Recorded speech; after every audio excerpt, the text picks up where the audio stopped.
Hello everyone, welcome to your Liverpool news update. I'm Chris Pajak. That man right there is Peter Kenny-Jones, host of the Football Historian podcast. Check that out on Twitter and all podcast services. Had some big guests recently, haven't you, mate?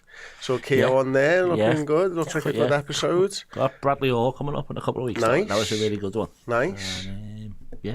In discussion with us, don't want to confirm. Excellent. Okay, I totally get that. Like we did the Zoe's place thing, and like we knew that Gerrard was a possibility, but also you can never sell it, whereas everyone else we kind of knew, so we were a bit like, okay, yeah, we'll announce everybody else. We are here to talk Liverpool news, so we'll start off with I'll just start off with a dead quick roundup of the internationals from last night and stuff. So Darwin Núñez was taken off at half time in a 1-1 draw with Brazil. Worked hard apparently, but didn't get much service. Sounds normal. Szoboszlai scored a Panenka pen in something like the 99th minute or something like that. It was a heck of a penalty to get a draw 1-1 with Germany. Endo captained Japan in a 3-1 win over China, and McAllister was subbed off for Argentina after the 90-minute mark in a 1-0 win over Peru. He stayed down after a foul from Zambrano, but then walked off the pitch. Sounds like McAllister. He's one of those players who just always seems to be in the wars, McAllister, and you never know if he's injured or not, because he looks like he's injured every single time he's in a tackle. Yeah, it's, as you say, it's weird, and he's like someone who gets stuck in but also stays down. Like you might think maybe a more arty winger might be someone who is likely to stay down as long as he is, but like he throws himself in and then is rather around an injury, but then seems to be available for 95 minutes every time Argentina want him, and as long as we can play him. Yeah, that's absolutely true. Okay, some training news then before we get into some of the rumours and stories for the day. Harvey Elliott, Joe Gomez, Yaros and Salah all took part in the under-21s training at Kirby, which I think was quite interesting. Obviously, great to see Mo there and setting an example for players. And it's something that he's kind of grown into, that sort of leadership role, Mo, recently, isn't it? Yeah, I think Harvey Elliott obviously isn't a young player now, but how much he took him under his wing, I think that was quite obvious. And he always remember that Rangers game, the way they were like celebrating together. You could see it's proper like mentor and apprentice type relationship. So if he's going there for the next generation of Harvey Elliott, imagine training with Mo Salah must be amazing. Must have been, I think Jayden Daniels was there as well. He was, back so like that must be a big boost for him to be back and then to be there with Salah as well. And and some of the first team players must be great for them all. Yeah, absolutely. Okay, so there was a little bit of news around Virgil van Dijk, who, according to the Liverpool Echo, had some, and actually Ronald Koeman, the Netherlands manager, said Virgil had some minor complaints. He already had that last week, said the Holland coach. He trained separately last week until Wednesday. Also, considering the schedule that these types of players have to complete, he always plays everything. That is why we decided to send him back to the club. Obviously, Virgil coming home early from international duty. It sounds to me like much ado about nothing here, and maybe the club have had a little word with something, because there's been a lot of pull-outs for the internationals over the course of the last sort of couple of weeks and stuff. But obviously he's played in all of our Premier League games, every minute of them, and every minute of our Champions League games. There is still a concern that we might be pushing him a little bit too hard. Yeah, but I think the Dutch side just thought it was a pointless game, wasn't it? So, they were already through to the knockout Nations League that we're all really interested about. He's through to that, so there's no need to risk him. You would think if they're going to do it for Van Dijk and we put a word in, surely we'd say that about Gravenberch at least, and also Gakpo. So it's a slight worry that they brought him back. They said medical issues in the statements. Liverpool said it was an assessment, and Koeman said there is something there. So he's probably not 100%, but I think most players never are they? So I think he would have been, if they had to play him, he'd have been there and captained and probably played every second, which means he should do the same for us. And having a break is a massive boost. Yeah, and it's such a big run of games for us. Obviously, Southampton at the weekend, Madrid, Manchester City, Newcastle, Everton. It's a huge run of games, and we're going to need the captain to be at his absolute best for all of them. Yeah, 100%. And that's the only thing that I'm slightly upset is that you wish Gravenberch was afforded the same thing, because Van Dijk is irreplaceable, but we do have replacements for him. But I think Gravenberch, we would all be very, very worried if we had no one else in there at all. So, yeah, hopefully these few days off of Van Dijk will give him the rest he needs ahead of it all, and we may see Gravenberch coming off early in a couple of games or whatever to make sure he's ready for what is an incredibly important and hard spell of the season. We were having a conversation on the podcast on Monday around, where would Liverpool sign, or where would you sign someone for in January? Is it as simple as the 6 for you? I don't know. It's a tough one. I think everyone's doing well, isn't it? So, yeah, I think... Yeah, but the only thing you could future-proof maybe is the right-back position. If there's worry over Trent, I think would be the main thing. But yeah, I just quite like more faith to be put in Endo, because I still don't think he's let us down this season or last season. And I think he's definitely good enough to... I think Klopp would have started him.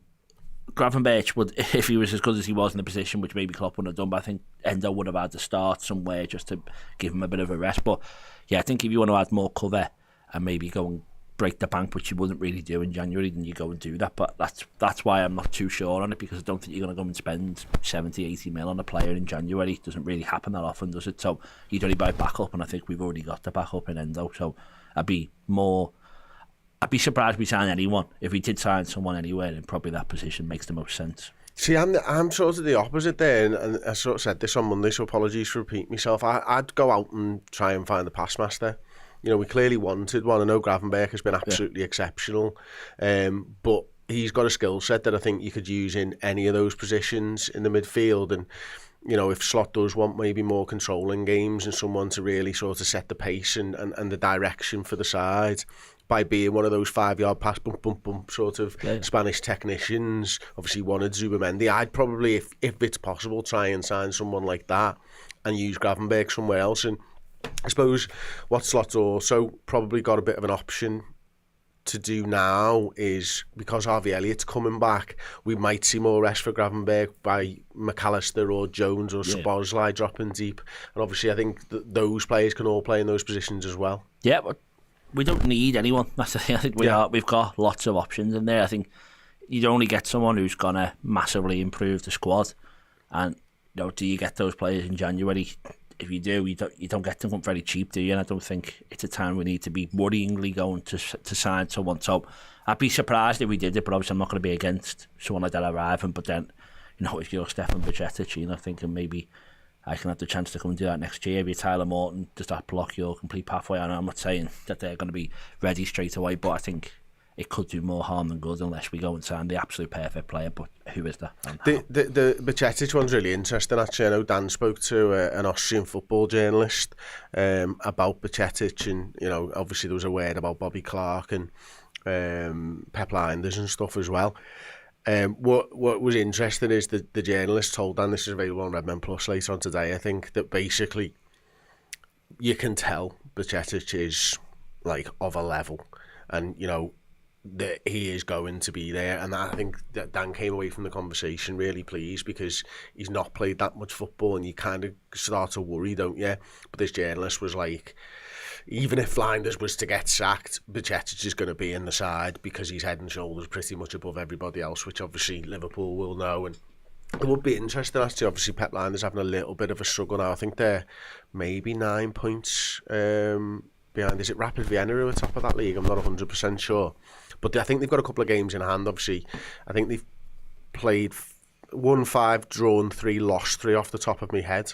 But I think they're a couple of games behind, so they can get it back to a few points. But if Linders were to go, I wonder what Liverpool would do in terms of leaving Bajcetic there. Is there an option to bring him back? Would you consider doing that in the January transfer window if the fella that you deemed as his manager that will look after him isn't there anymore? But if he's going to get game time, maybe Liverpool would look at it one way and go, actually, if he's getting game time, it's a good experience. Klopp's there as well, isn't he? So if someone's got to try and play a similar style to Liverpool, it's probably Jurgen Klopp who's going to be overseeing how they all operate. And if you're picking the next manager, you're going to pick someone who plays similar football to how they want to play, and that will surely just suit Bajcetic down to the ground. And I think it's as much about proving his fitness as his form is this season as well, isn't it? So yeah, I'd keep him there for now, but it's just, as you say, if you buy someone big, you're blocking pathways, and if you're doing that, you're looking to sell, and then it could make maybe more harm than good. Okay, we'll move on to some news then.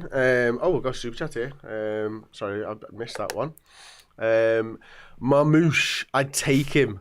Harvey for minutes at the weekend with Mac and Dom coming back late. Missed him so much this season. The Super Chat is sponsored by Insomnia. Get yourself to bed, Hawks. Get yourself to bed. I know it's late. After the show, obviously. Thank you so much for the Super Chat, as ever. Yeah, well, I'll tell you what then. It's perfect time. I was going to leave the Marmoush chat a little bit later, but let's get straight into the Marmoush chat then, because that's what Hawks wants, and he's got... and they've got to go to bed. So Bayern blow as 41.7 million to 50 million star is ready to agree Liverpool move. Liverpool, Bayern and Barcelona are the main contenders to lure Omar Marmoush, as per reports in Germany. However, the Reds are firm favourites to get his signing done. As per today's edition of Sport Build, the Egyptian striker could leave for a fee of 41.7 to 50 million. And that's pounds. Frankfurt would like to use half of the sum to fund replacements and the other half invested in the club. The renowned media outlet have mentioned that the Bundesliga side are eyeing the sign of French striker Caoimhin from Rennes to replace the informed African. So, Bayern Munich, I would imagine, aren't in for him because they play with one striker and that striker's name is Harry Kane. So I can't imagine someone like Marmoush would want to go there and sit behind Harry Kane, whereas I think maybe 25-year-old Marmoush in good form at the moment kind of feels like a Liverpool signing, although we'll caveat that with, why are we signing someone that gets off to the African Cup of Nations again? Yeah, and an attacker as well, because I think that's somewhere we're very well stocked in. But yeah, as you say, African Cup of Nations does seem to like to get in the way of any progression we have at that time, although that's when you have your squad players and that's when they come and step up. But yeah, you know, he's a very talented player. He's building with us quite a lot, hasn't he? It's getting louder and louder, so you can't help but think there might be something in it. But at the same time, do we need another striker? Is that bad for me to say? Or well, you can always get better. But yeah, no, definitely. I mean, Jota's had his injury problems out at the moment. Darwin Núñez probably doesn't look to me like a natural fit for what Slot wants. And I always say it, but like a way to put your stamp on the side is get a striker that you want. Yeah, and if that's him, then that's him. But again, it's what you do with the others. And I'm sure there'll be people who want to come and get them. Yeah, I don't know. I'm just eternally optimistic with what I know you are. I like you them love all the the time. squad. I do. You love the squad. I love Núñez. I love Jota. And I think they're doing more than enough. And Chiesa's probably played through the middle. Diaz has played through the middle. We've known in the past that Gakpo's played there and Salah. So I just think we don't notoriously have lots of money to spend. I don't know if that's the position we need to. But as you say, if someone that good arrives, it's only a good problem for Slot to have to manage. But yeah. Could you see something like this happening in January, or does this feel like a summer signing? If at all. It has to be summer, I'd say. But it depends how we go. Is it, you know, if the owners are thinking we're far outperforming, let's go and get something that Slot wants to go and help him win the Premier League title, then if he says that's what I think will help us win it, then you probably owe him to go and back him because he hasn't really had the signing that he would have wanted in the summer. But I think it's kind of on Slot, and obviously what everyone else thinks because there's a lot of people involved. But if he thinks he's the man who can take us the extra few points that we might need to win a title, then yeah, go and get him. But it seems like a summer move to me. Here's a question for you, and I think let us know in the chat what you guys think as well, actually, because I think this is really interesting. Okay, Jurgen Klopp historically backed his players, and I mean backed his players, didn't he, to the hilt. Do you get the idea that Slot is the same, or do you feel that he's more ruthless or could be more ruthless? Because we don't know yet what type of a manager he is in that regard, do we? He's been a lot more ruthless in the media and stuff, hasn't he? I think, you know, Trent has been someone who's, you know, had to be brought off early in most games, didn't seem to enjoy it, maybe seemed to be getting used to it a bit more. Salah's been subbed off. I think he called out Szoboszlai and then went and scored in the San Siro after he did that. And I think he's got no problem with not playing people, and if you're not doing well. I think Núñez wouldn't be having anywhere near as many minutes if it wasn't for Jota's injury, and it's all on the players then to take those opportunities. But yeah, I think he'd be a lot more ruthless than what we saw with Klopp. But as you said, it's a lot easier to do it with, you know, the old managers' players. If this is your statement sign and I want him, and he's not doing well after 2 or 3 games, you probably think, actually, he needs a couple more games here. Whereas Núñez doesn't score, he's out, Jota's in. Yeah, it is interesting. I say, let me know, because I think, for me, I get the impression that he's a ruthless man. Yeah. And I wonder whether he's already got an eye on 3 or 4 players or positions where he's going, nah, upgrading there. You know what I mean? And if I can do some wheeling and dealing, I will do. because he's going to have a really strong idea now about exactly what he wants from each of his players in his team. And, you know, it might be, we suggested on a deep dive show, I wonder whether in a sort of defensive way, he's kind of put Trent as a bit more of a right back because he's maybe thinking, well, if Trent doesn't sign, I can't have a team reliant on a Trent Alexander-Arnold because I can't replace a Trent Alexander-Arnold who goes forwards. And I just wonder whether that comes into it and, you know, whether we will see some surprise moves, because I don't think we really saw any surprise outgoings under Jurgen, because he just believed in everybody and he always felt he could get better, and that's not a bad thing, that's a brilliant thing, but we have got a different man in charge. Yeah, well, it seemed to be the whole tagline of the summer was, I've got good players, I don't want to just rush in and start selling them all to buy other ones.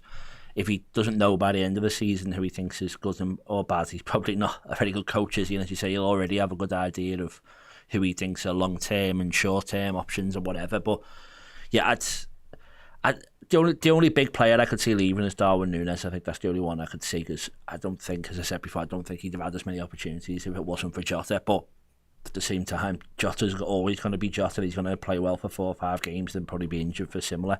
So it's about managing what can you expect from the squad, and then maybe if he does want to get rid of Jota and Núñez and try and bring 2 new strikers in, but then do you get the money you want for them? Or the owner's going to be happy with this? There's so many different things to think about, isn't there? Rather than him just saying, I don't want him, get him out. Yeah, no, it's a good point. So we'll move on then. Kelleher.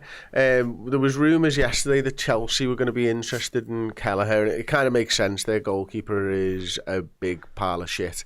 And Kelleher is not. He's very much not a big pile of shit. That has now been rubbished by the Daily Mail's Chelsea reporter Kieran Gill, who claims that the Blues are not looking at a deal to sign Kelleher, in a move that Liverpool would surely not have sanctioned anyway.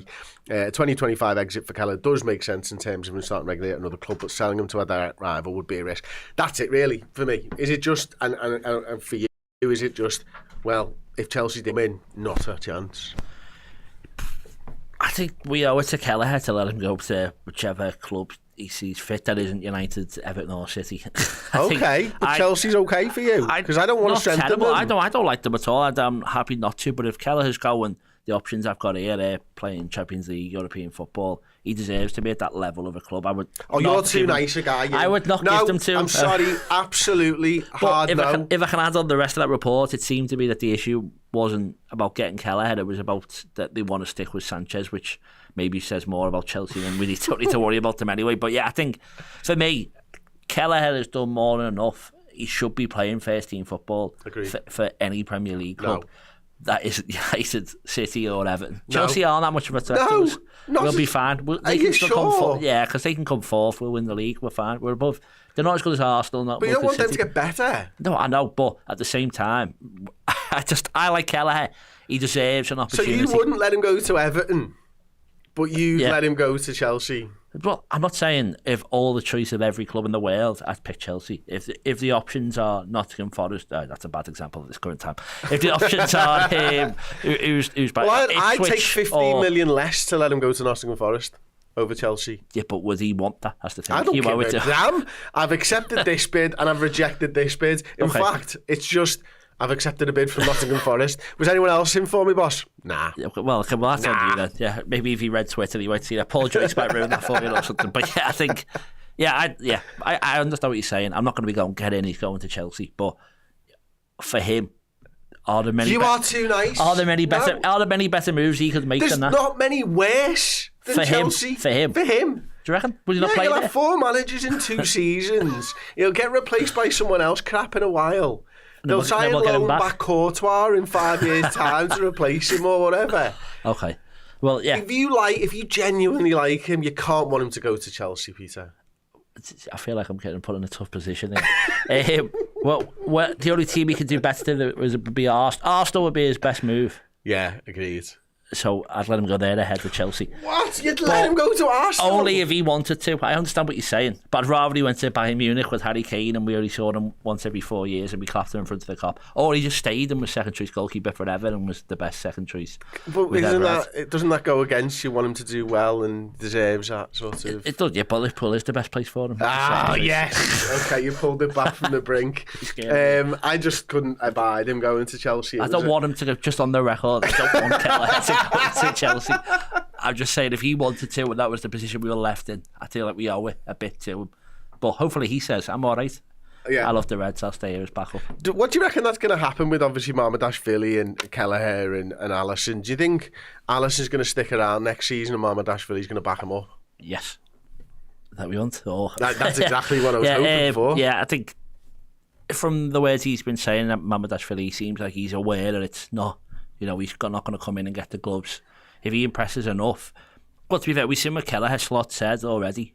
Alisson, as soon as he fits back in, and Kelleher couldn't have done any more. So if you're in that position, as Kelleher, you understand where he wants to go.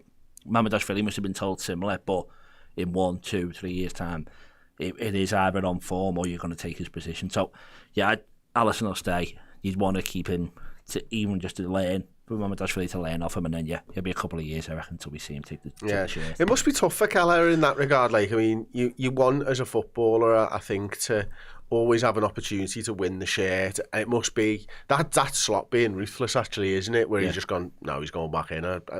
That must hurt, Caoimhin. Yeah, definitely. And like, he does seem like a person who's slightly frustrated with being with us, and because what more can he do? We've got the best goalkeeper in the world. He comes in, and there's pretty much no drop off when Kelleher plays, and he's still got absolutely no chance of getting the shirt. Like, if you were him, wouldn't you be looking at a move to Chelsea? No, not a move to Chelsea, not me. I'm not sure that would be allowed, to be honest with you, with my history with that football club. But I could understand that a professional footballer would want to play for a big side, that's for certain. We've got rumours about Liverpool's growing interest in Marcus Thuram right now, centre forward for Inter Milan, isn't he? 27 years old. What do you make of this one? Not going to happen. If I'm allowed to say that, it just seems like pretty much it's not a Liverpool move. No, too much money, too old. We've got enough players there, as already discussed, and yeah, I just don't think it'll ever happen. I'll eat my hat. If Liverpool under Jürgen with Michael Edwards as the director of football, etc., Michael Edwards still in the operation. Obviously, Richard Hughes is now the director of football, still got a lot of the football nerds there. We're expecting that Liverpool will try to sign 23, 24, 25-year-olds. But again, to go back to something you said earlier, if the manager turns around and goes, really want a centre-forward and he really has to be ready now, are we putting too much into the recent history? Or do you... Well, because I agree with you, by the way. I'm just trying to play devil's advocate. Yeah, well, we don't know, do we? Everything could have changed, nothing could have changed. We didn't really sign anyone in the summer. We got Chiesa, who similar age to what we're talking about right now, but wasn't £75 million. It was an opportunity that came up and we took it. So it'd have to be Slot begging them to sign him. I think would be the only reason that we do this. But would you break the bank for Thuram? I don't think you would. I don't think you would either, to be honest with you, unless the manager thinks this guy is the absolute perfect fit. I mean, I do have worries just generally around Liverpool at the moment in terms of, obviously we've got the Virgil and the Trent and the Mo contracts. I do worry that this might be the best side he ever has. If it doesn't go well, and that's a tough thing to think about, isn't it? Because if Salah wasn't to sign and Virgil wasn't to sign and Trent wasn't to sign, how long would it take us to get back to where we want to be? Yeah, well, the bigger worry is the future planners. And I think that possibly centre-back's the one that we're most well stocked in, but again, I like them all, but I wouldn't be disappointed with Joe Gomez starting for us. I think that one appearance that he came on for Coote, he was unbelievable against Chelsea, and then Quansah, I think we've seen more than enough this season. He hasn't been great, but you can't really blame him for his confidence being knocked. You get one more in, but we've got future planning because Konate's boss as well. Right back, Conor Bradley's really good. I wouldn't be disappointed with seeing him there, but it's a big ask for him to just come in straight away and step up. So there's not really a backup there. Up front, Salah's just I think, irreplaceable no matter who we buy and what we spend. So, yeah, if for that reason, it is a worry then if we get to the summer, because we're nearly in January where you can start talking to people. As much as we're trying to act relaxed about it and think that they all love us, there's a chance all three go, and then what does Slot do? There's no more money coming in. How much money does he have to buy players? So yeah, it is a worry. But if we get to the summer where we've won all 4 trophies and then think that the best it could ever be, then what a season we had. What a season we had indeed. So yeah, just some of the stats around Thuram. Obviously, I mentioned that he was 27 years old, currently providing a goal or assist every 107 minutes in Serie A. Physical frontman, and easy apparently, according to Anfield Watch, to see how he'd fit into Slot's side. I'd be shocked with that one, and I do think he wants a centre forward, but I would be shocked with that because of the age and stuff as well. So we will move on. Some David Coote news. It's actually not news, thinking about it. I've said that wrong. Opinion. It's opinion. Because the headline says David Coote to be banned for life from Premier League. And I was like, oh, is it? Right, okay. And then I was like, this is the view of finance expert Stefan Borson. Right, so some fella thinks that he should be banned for life. We could have put this article out on Redmen Plus. I could have said... I don't know what we titled it. Chris Pajak said David Coote should be banned for life, and then we could have done it. Yep. I agree with it, by the way. He shouldn't be allowed to ref a Premier League game ever again. Especially if the rumours were the white powder sniffing stuff, Peter, was actually in the summer at the Euros. Oh, sorry. Yeah, it's a bit of a mad one, that, isn't it? You've got to question the integrity of a man who's doing that, but at the same time, there's lots of people who maybe do those type of things at the weekend that are fine on a Monday, so they might argue. Come on, otherwise, you see the positives in everything and everyone. But I would never want to referee a Liverpool game again, and I think you can't. Chelsea. Yeah, just Chelsea. Yeah. But you can't let him referee a game that has any impact on us either. So, like Bournemouth, Leicester, he could referee, but I don't think he could do Arsenal, Leicester, because there's some impact on it. So, I think relegation to the Championship and the odds end of the match of the day. Do you think that the PGMOL have been given like an easy out here with the white powder sniffing video? If they sacked him, he can't moan and no one else can moan, can they? But I think, as you say, it's not great. I think most workplaces you'd be sacked for doing it, but I think it's different to him like doing it on the pitch or like being caught at the time. You know what I mean? He's been the referee and gone for the night out, and someone or himself or for some reason it's gone out, and he's an idiot. And I hope I never see him in Anfield or in any Liverpool game ever again, and he'll get booed or whatever if he does. Actually, the atmosphere might be better if he's there. But yeah, other than that, he should never be near us again. But I think different rather than he hasn't put it out there. It looks like someone has done it to him. You got to feel a tiny bit sorry for him, because I'm sure people have done things that he wasn't like other people to see, and it's been put out there, and that his whole life is ruined. That there should be a route back into him, but nothing to do with us. Nothing to do with us. Okay. And final piece of news: Pep Guardiola has agreed a new 1-year contract extension with Manchester City. How did that make you feel last night? I'm just really happy for him. No, that's terrible news. That I'm quite disappointed with that one. Yeah, I think that makes it 10 years, so it seems like that's the end. That's a nice round number. Oh yeah, good. Hopefully we again, you've seen the positives in a contract extension. That makes sense for them. I'm not saying I don't want it. You've seen a contract extension, thought, right, nice round number, that's the end, that's the last one. Yeah, well, if you look at it that way, surely that's good. And he'll be thinking, right, we've probably lost the league here, Liverpool are so good, we're going to go and storm it this season, and we'll have redemption next year, but then we're going to do it all again the year after, so he's going to go out shamed and embarrassed after Arne Slot proves him how to manage. Is there a better way to end the show than that? Mic drop from Peter Kenny Jones. Okay, we'll go into some of the comments then. Luke says Pep's renewal isn't a terrible thing. He's not committed this future. It's just one more year. Not a lot of big players will be attracted now. No, it's only got one more year. Ooh, okay, it's an interesting one. I think that was the only one around there. There was a comment earlier from AA that said Chris is perplexed at Peter, which I thought was quite an amusing one. Seems to happen most That's really good. And Dino says Pep will have massive get-out clauses, obviously referencing the 115 or the 130, whatever one you want to believe. I believe it's the 130, to be honest with you. And Echam Olhasan says, imagine if City gets found guilty and Pep goes down with them. Oh, yes. And Leonidas says, the 1 year option, additional extension. What? The 1 year optional additional extension suggests they want to see what happens with the charges. It does kind of feel a little bit like that as well, doesn't it? That they're kind of waiting and seeing a little bit. Yeah, but if he's there for 10 years, he is kind of within his rights to go, I've won everything. I fancy a break or somewhere else. So it might not be completely attached to that, but as you say, he's either going to have to go, I do nothing about this, I'm off, I hate you, or I'm with you till the bitter end. Let's go to League Two and let's win all the leagues again, and I'll leave you when we come back up. What trophies can he win in League Two? How many is he available? Like, he'll still win the League Cup, can't he? He could win the League Cup. That'll be his fifth. The FA Cup he could still win. He could win League Two. Did he play in some other Paint Trophy or whatever? Johnson's Paint Trophy?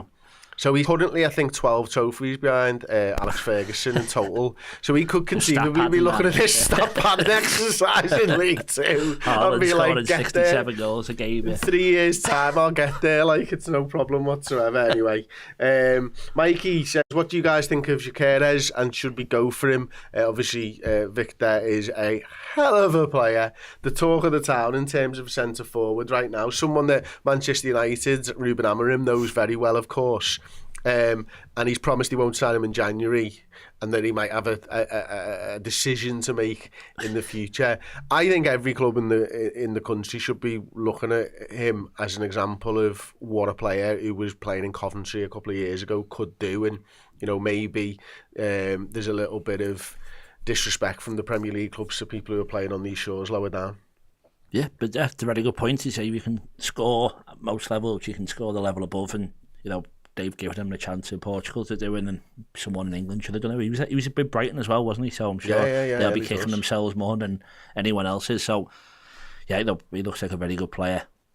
Again, would we sign him? I don't know, but it's scary, the prospect of him going to a United that might be good, but this seems to happen every couple of years and then they turn out to be terrible again. So, yeah, they can't spend 100 million or score 3 goals and end up back at Brighton. On that, actually, did you see the Paul Joyce piece in the Times where he spoke about Liverpool having an interest in Antony a couple of years ago? Yeah, what a signing that would have been, because Klopp would have made him work. Yeah, I think with him, it's if he hadn't arrived under the pressure of a massive price tag, which surely we would never ever have paid, then it may have made it easier for him to come into England. But have you seen anything other than that double, triple spin thing that was anywhere near impressive? I don't even know that was impressive. He's just got a mad eyebrow, likes to dive and thinks he's good. What a shame we didn't sign. What a shame indeed. Thank you very much for watching. That's been the Liverpool News Update for today, Wednesday the 20th of November. That's been Peter Kenny, the eternal optimist. Yep. I've been the opposite, and Chris Pager, and we'll see you all soon. Ta-ra.